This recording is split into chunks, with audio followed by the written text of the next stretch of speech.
Hi, I'm Carey Nieuwhof, founding pastor of Connexus Church and author, speaker, and host of the Carey Nieuwhof Leadership Podcast.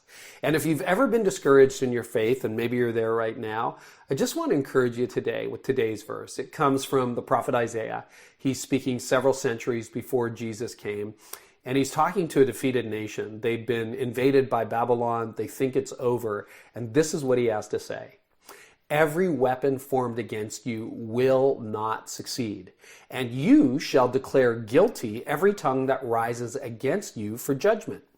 This is the inheritance of the servants of Yahweh, and their legal right from me, declares Yahweh. And if you were hearing that all those years ago, you might be going, excuse me? We're still in captivity. Like, when is this going to happen?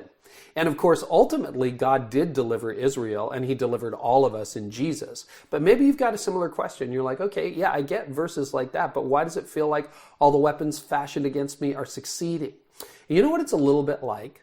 It's a little bit like being in a movie. And if you like movies the way I do, there's always conflict, and that's what makes them interesting. Starts off with something good, then something bad happens, and there's conflict between good and evil, and you don't know who's going to win. And then in the end, right, if it's a good movie, good wins. And that is sort of the biblical narrative. We know that ultimately when Jesus comes again, he's going to restore everything, but we're not there yet.